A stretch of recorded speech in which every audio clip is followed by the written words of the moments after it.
the provision. Okay. Thank you very much. Any questions?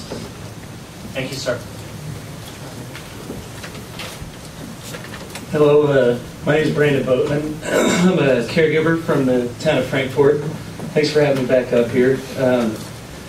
I like what he said. You know, last year on May 5th, I moved 2,000 miles to become a caregiver up here in the state of Maine. And I researched all the other states, and honestly, that's the only state where you have a chance to make this a job and do it legally, you know, and not get arrested for doing things. I agree with 1258 as far as about everything. I already pay sales taxes. You know, it's not a big deal. I'm a business. You know, if I don't pay my taxes, I got no right to complain about how they're being spent. But you know, something that I mean, I'm also a libertarian, I suppose. So I guess I would be in favor of absolutely no regulations or, you know, inspections. I know that's probably not going to happen, but just at least, you know, 24 hours notice. The thing about the lights is mentioned, but you know, we grow out of our homes. We might not be home. Some of us have regular jobs. We might be at work. You know, I just don't want a lot of wasted trips. And you know, we're paranoid. I had Jehovah's Witnesses come to my house and knock on my door. I don't know these strangers. You know, with what I'm doing, I get scared when I don't know people are coming to my house, and I just don't want anybody put in a bad situation because of that. So I support the 24 hours inspections.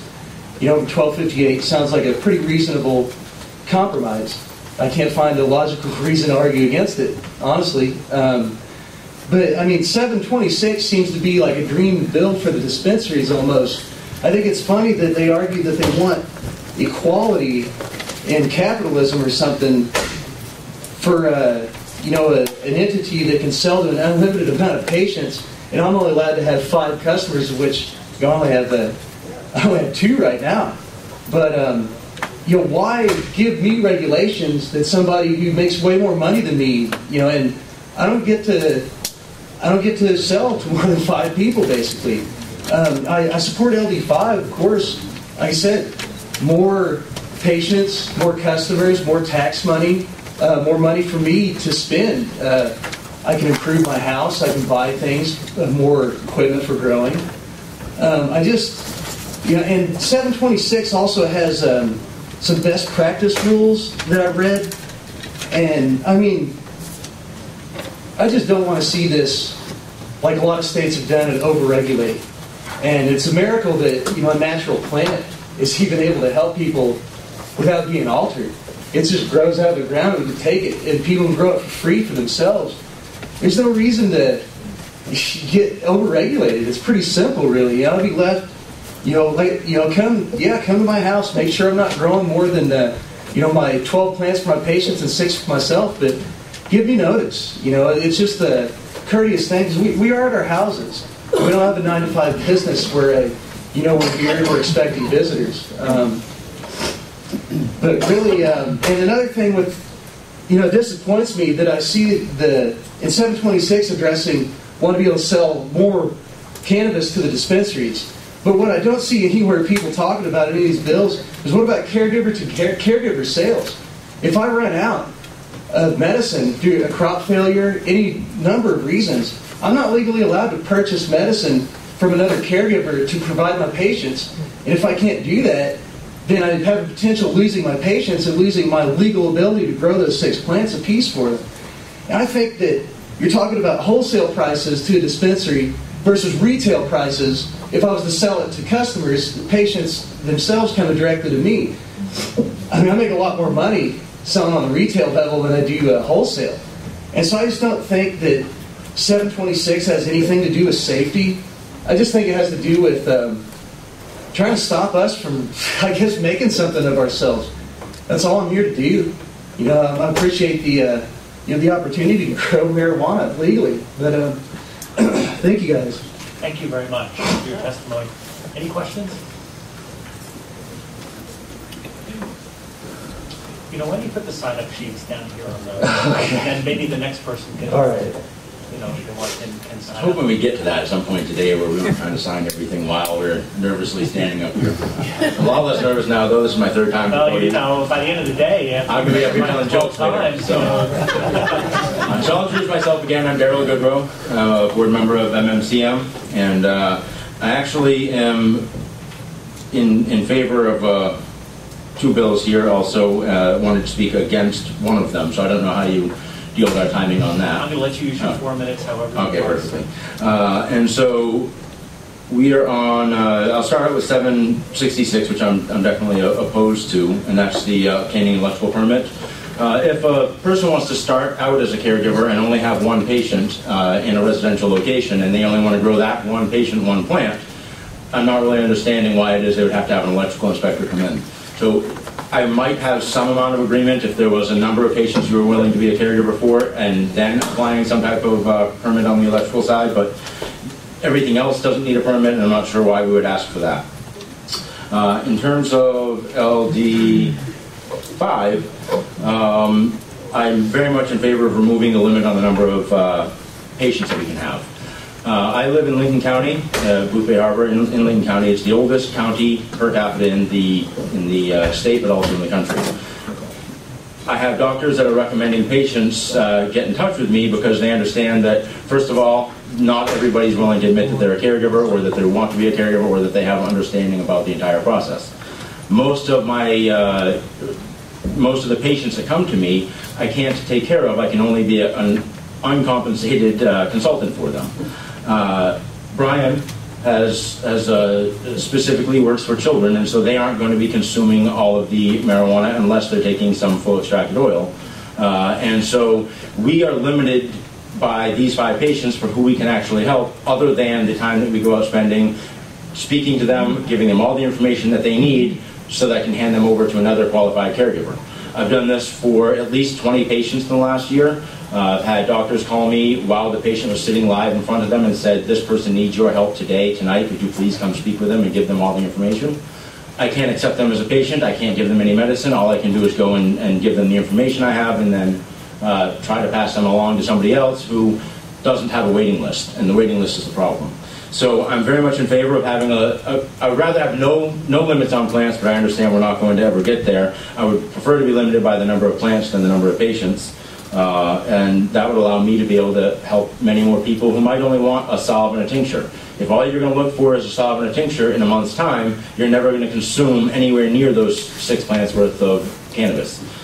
It's important to me to be able to help many more people and do it at no profit at all than to have just 5 patients that I'm going to find, okay, I only want the patients that consume, smoke, eat the most amount, and now I have some money, but I don't have a bunch of healthy people that I was trying to help. And then, just lastly, 1258, I think with some amendments, MMCM is also in favor of that as well. That's it for today, or for now. Any questions? Thank you very much. Thank you.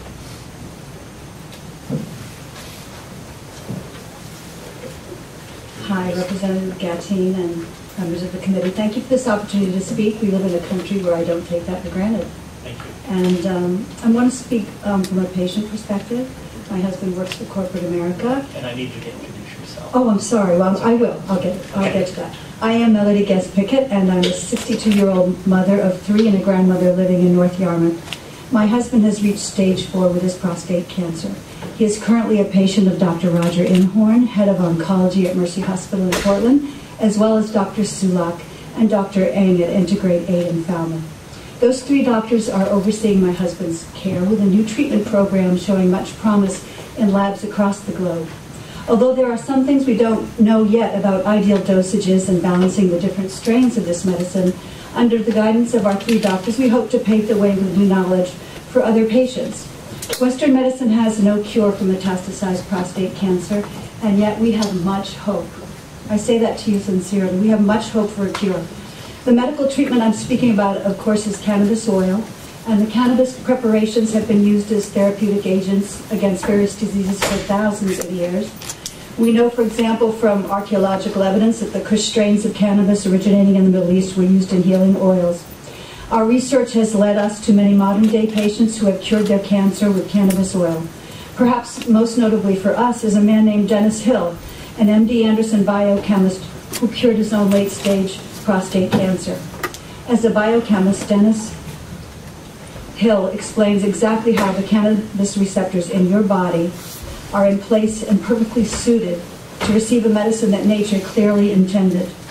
The often derided THC is only one of 62 different cannabinoids in this medicinal plant. Our doctors have prescribed a medicine with higher concentrations of a cannabinoid called CBD, which is the non-psychotropic cannabinoid, as many of you know, coveted across the country by the parents of epileptic children. We are very fortunate to have found a medicine man, or caregiver as they are called, who has grown a phenomenally high-quality CBD strain of medicine right here in Maine. I mean, it is a nationally competitive level. And my doctors at Integrate 8 were so excited to read the lab results on his medicine a few weeks ago because they have, it's been very difficult for them to be able to refer us to people who have this strain. It's been hard for patients to find, and that is the truth. So I encourage you all to watch the Dr. Sanjay Gupta documentary, We Too. He is the CNN correspondent who's publicly apologized for his initial stance against this drug. And I'm hoping that most of you already know that it should never have been classified as a Schedule I drug like heroin. It is not toxic, and no one has ever died from an overdose. It does not affect the respiratory centers of the brain like heroin and cocaine. But the misinformation and hype about this drug will change over time. My husband, he doesn't have much time. So Dr. Inhorn says we will be looking for bone metastases soon. I'm asking you to do everything you can to support LD35, LD5, and 1258 in terms of business practices. When cancer patients like ourselves arrive on a caregiver's doorstep, we require much larger dosages of the medicine. Each plant grown has to be labeled as if he could possibly predict months prior that we were coming. As our doctors run tests and change the dosage and formula, how can our caregiver predict what he should have started growing for us months prior to our doctor's current formulation? Last week, my wonderful caregiver had to choose between giving his much-coveted CBD medicine to a 6-year-old child who is his epileptic patient versus my husband, his cancer patient. Of course, we told him he must give the medicine to the child. Now that my doctors know about the quality of my medicine, they're going to refer more patients to my caregiver, who will not be able to help them because state laws have limited the number of his patients and plants, and because he was robbed last night and broken into. He doesn't even know the $1,000 a month he pays for insurance will cover his plants. So LD5 would be especially hugely helpful going forward with these issues, as desperate mothers of epileptic patients and folks like us have evolving needs which are competing for a critical medical shortage. I want to add, I know I'm out of time, but I have a caregiver in Massachusetts that I can go to if he no longer has medicine. And he was recommended by a chief scientific officer at a lab that's very respected on the East Coast. This man has cured pancreatic cancer and others. And I hope you won't pack us into a corner. I'm going to do the right thing for my husband, and I know that mothers are going to do the right thing for their children. So, thank you for your testimony this morning. Thank you for your testimony. Best wishes to you and your husband. I'm sure I'm going to be back here to testify about cures for medical marijuana. I sincerely mean that. Any questions? Thank you. Good afternoon, committee members. Oh, 9 o'clock. Okay, All right. Give a little warm up. Oh, thanks. My name is Matt Bayless. I'm a resident in South Portland. I'm 39 years old. I'm here to speak in support of LD5 and parts of 1258. I've been using medicinal cannabis for over 20 years. I started getting debilitating migraines when I was in junior high. A lot of people still scoff at migraines, but I'll just tell you, when you can't see and you start puking your brains out to the point where all the blood vessels in your face pop, and then you're in bed for 1 to 3 days, hot and cold sweats, wishing for it to end. You know, I'm sure there's elements that if they could bottle this and use it as torture to get interrogation, they would. So this is what I endured from ages 12 to 16, until finally a doctor told me to use cannabis, just simply to subdue the nausea so I could keep excessive migraine down. And this took what was 10 on the Richter scale down to a 3. Now this is still in the 90s, illegal. And what was available then was basically Mexican cartel weed, brick, treated with God knows what, no love, no compassion in it. And it was garbage for the most part. And if it didn't help me, it would make the headache worse. Going into my later teens, started to find Sensimilia and underground growers, and that started bringing things even better. The nausea, I knew if I could get high quality Sensimilia, grown with love and compassion, that it would subdue my nausea and I could keep the Excedrin migraine out. Where I'm at these days with concentrates, the last time I treated a migraine, it cured it. It stopped it dead in its tracks. When I got the auras, I took one hit of concentrate, and within 5 minutes, the auras went away. This is the first time in over 20 years this has ever happened. So tell me that isn't a miracle. There's nothing that any doctor could do until 6 months ago when I finally got the high potency concentrate and could get to it in time to stop the whole thing dead in its tracks. I've been growing for over 5 years. I was a resident in Sonoma, California before I moved here. I moved here 3 years ago because my mother had her second case of breast cancer, and I'm an only child, and she was on her own up here, so I moved here. What I found available to her from dispensaries and other caregivers, I did not find satisfactory. I'd say that it was not properly flushed, it was not grown with love or compassion.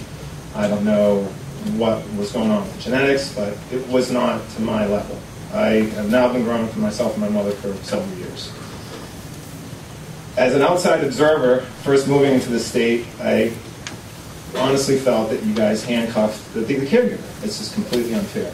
How can someone run a business, pay rent, pay electricity, buy the nutrients, replenish their lights, do everything they never need to do? Environmental controls, unbelievably expensive, especially in the summertime here. You've got humidity and heat. You're talking about ducted dehumidifiers, AC, all this stuff. You're handcuffing not only the caregivers, but then